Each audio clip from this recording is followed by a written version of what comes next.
You know that weird moment right before you drop off to sleep? The world goes quiet, your body sinks into the mattress, and your thoughts start to melt together. Most of us just slide through it. We drift off, we dream, and then we wake up in the morning, ready to get on with the day. But not everyone gets that easy pass.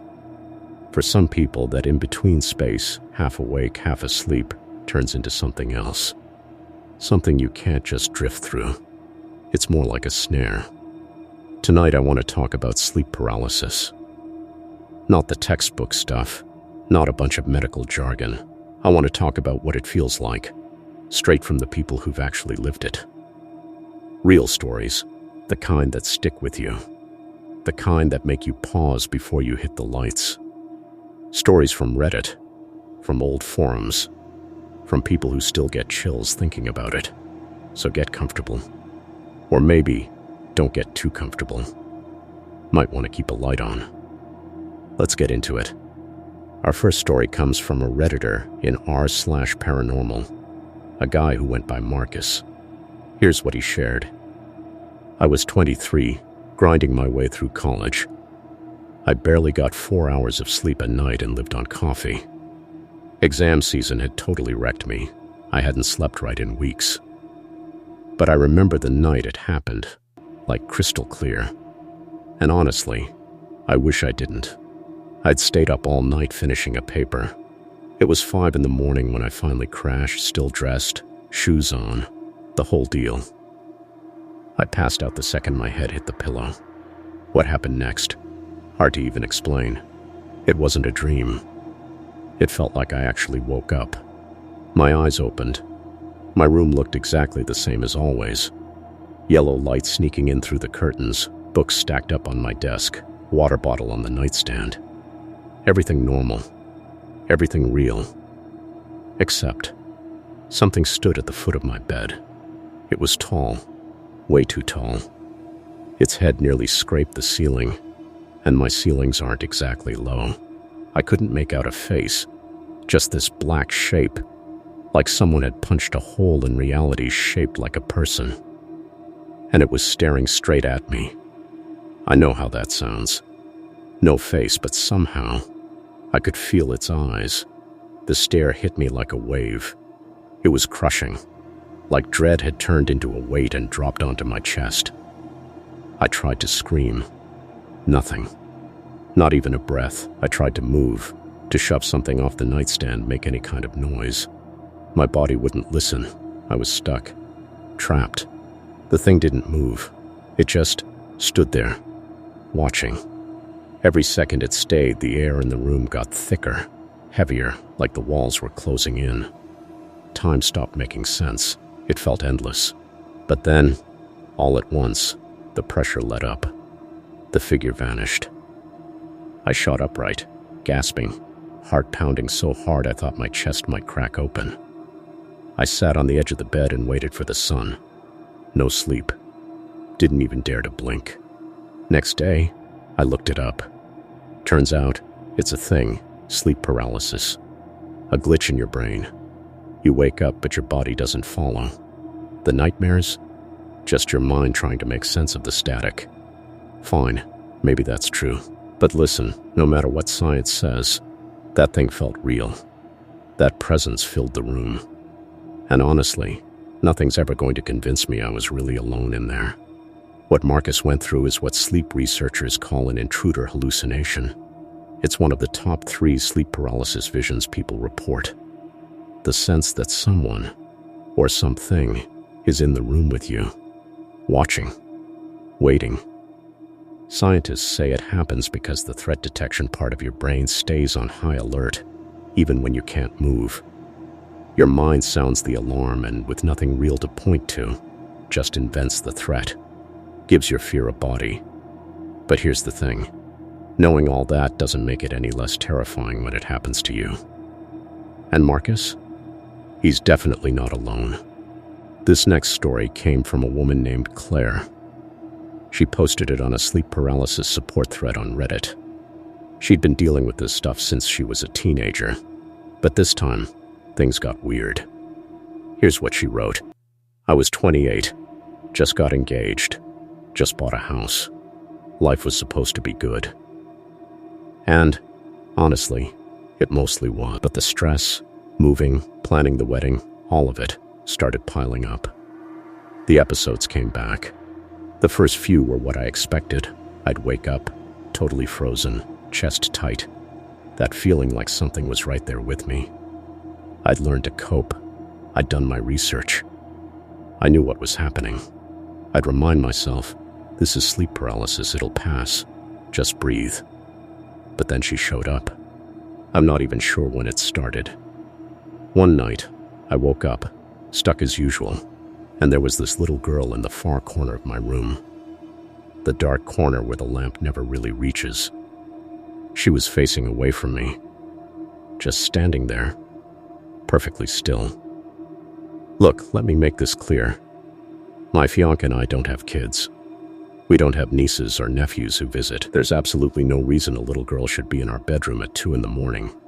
But there she was. And here's the part that sticks with me. It wasn't just that she was there. It was the rules. As long as she kept her back to me, I was okay. As long as she stared at the wall, I could handle the fear. I just knew somehow I couldn't let her turn around. I shouldn't let her turn around. So I'd lie there, paralyzed, keeping my eyes on her, making sure she never turned. She never did. Not once. She'd just stand there, so still, facing the wall. Eventually, I'd wake up for real and she'd be gone. But even now, what freaks me out is this. Some nights I couldn't tell if I actually woke up or if I just stopped seeing her. There's a difference. And the worst part? When I finally told my fiancé about the little girl, he started getting sleep paralysis too, out of nowhere. It was brand new for him. He never sees her, he just hears crying. From the corner, that same corner, there's just something about seeing the same figure over and over that makes sleep paralysis way more disturbing than a one-off nightmare. When the same presence keeps showing up, the same shadow, the same face, the same spot in your room, it stops feeling random. It starts to feel like something has a plan. Psychologists will say recurring hallucinations usually have to do with ongoing stress. The brain grabs onto a symbol and keeps coming back to it, the way your tongue can't leave a sore tooth alone. But when two people living in the same house start having the same kind of experience, seeing or hearing the same thing, that's the part that science doesn't explain so easily. You hear this story a lot if you've ever looked into sleep paralysis. It's everywhere. But honestly, that just makes it creepier. So, this guy on Reddit, NightHowl1987, shared his experience. I've had sleep paralysis maybe 15 or 20 times. I've seen shadow people and felt that crushing weight on my chest. I've heard voices too. After all that, I figured I'd seen it all. Then the man in the fedora showed up. The first time I was around 30. I woke up, or thought I did, and there he was, next to my wardrobe. He wore dark clothes, an old-fashioned coat, and this wide-brimmed hat that looked like something out of an old detective movie. His face was hidden in shadow under the brim. But his posture, it was almost relaxed, like he had nowhere else to be. Just waiting. He didn't try to hurt me. Didn't move. He just stood there, watching me. I couldn't move. Couldn't talk. All I could do was stare back while he stood there, patient as ever, and we were stuck in that horrible frozen moment together. When I finally snapped out of it and could move again, I leapt out of bed, flipped on the light, and searched the whole room. Nothing. I tried to brush it off. Maybe it was stress, crappy sleep, too many late-night horror stories. But then, 6 months later, he came back. Same spot, same hat, same eerie calm. Since then, I've done some digging, and what really got me is this. The man in the fedora isn't just my nightmare. Not even close. There are hundreds of stories from people all over describing the exact same guy. Same hat, same coat, same unsettling patience. They call him the Hat Man. I don't know what that means. Maybe it's just how our brains imagine a threat, something tall, human-shaped, hidden. Or maybe it's something else. Either way, the Hat Man is out there. If you haven't seen him, I hope you never do. Here's the thing. The Hat Man is real, at least as a phenomenon. People have reported seeing him for decades, all over the world. The US, the UK, Australia, South America, Asia, you name it. Always the same shadowy figure in the brimmed hat, just standing there, silent and still. Researchers think it might be a culturally shared hallucination. Basically, when people's brains conjure up something menacing, they reach for the same template. The faceless stranger, the silent watcher. The one who won't let you see his face. But no matter the reason, these stories all line up in a way that's hard to ignore. And honestly, that's what makes it so disturbing. Not all sleep paralysis hallucinations involve figures or presences.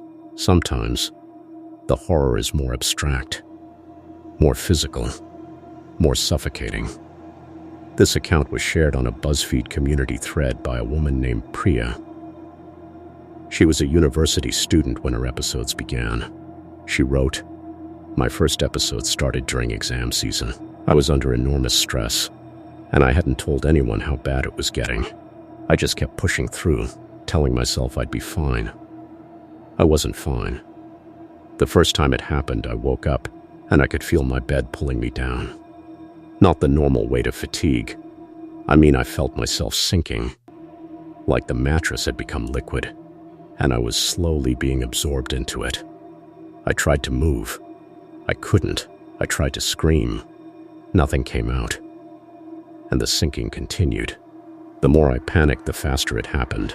My heart was racing, my breathing was short and tight, and the more I fought against it, the deeper I went. I focused everything I had on one thing, slowing my breathing, calming down. I didn't know about sleep paralysis then. I was just terrified and trying to survive the moment. Slowly, as I calmed myself, the sensation eased. The sinking stopped. The paralysis lifted. I burst fully awake, gasping like I'd been underwater. I sat in the corner of my room with every light on until morning. The second episode was worse. That time, I woke up to see a very tall man standing in my doorway. He was moving toward me slowly, not rushing, deliberate, and I could not make a sound, could not move a muscle, could only watch him cross the room toward me with that awful, unhurried patience. I threw every ounce of energy I had into one finger. Just one.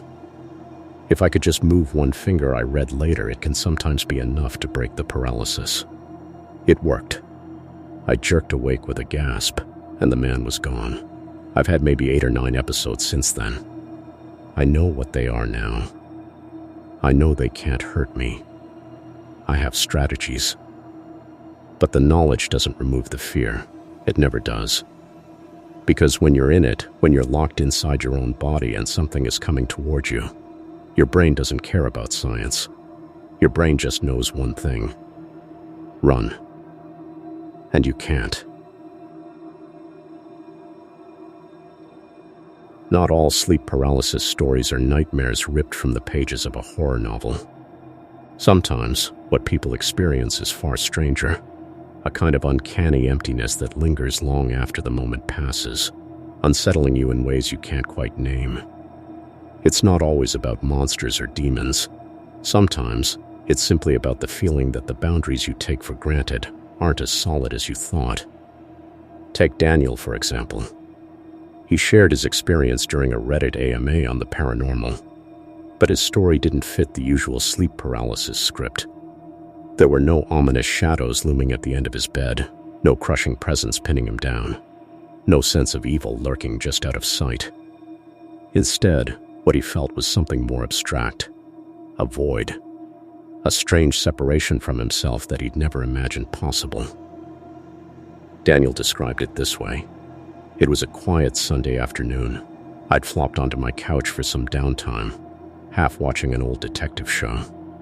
The atmosphere was classic noir, rain streaking the windows, shadows stretching across the carpet, the TV flickering in the corner. I drifted off thinking I'd just take a quick nap. But then something weird happened. I woke up, or at least I thought I did. But instead of finding myself groggy and tangled in blankets, I was across the room standing in the corner. I could see everything, down to the smallest detail. The empty coffee cup, the rain outside, the TV humming quietly. And there I was, my own body, lying limp on the couch, mouth slightly open, eyes twitching under closed lids. It was like looking at a stranger and knowing deep down that it was me. At first, I wasn't scared, just confused. I kept asking myself, how did I get over here? Am I dead? Is this what dying feels like? I remember trying to see if my chest was rising and falling to check if I was still breathing. I felt like I was tethered to my body by the thinnest thread. That's when the panic started. I tried to get back. It wasn't a physical movement, more like my mind was stretching, reaching for my body, desperate to crawl back inside. But something resisted, a thick, invisible barrier, like trying to push through water that had turned to syrup. The more I strained, the further away I felt. Suddenly, everything snapped back into place. I was on the couch again, heart racing, sweat prickling my skin. The room was unchanged. The coffee cup hadn't moved.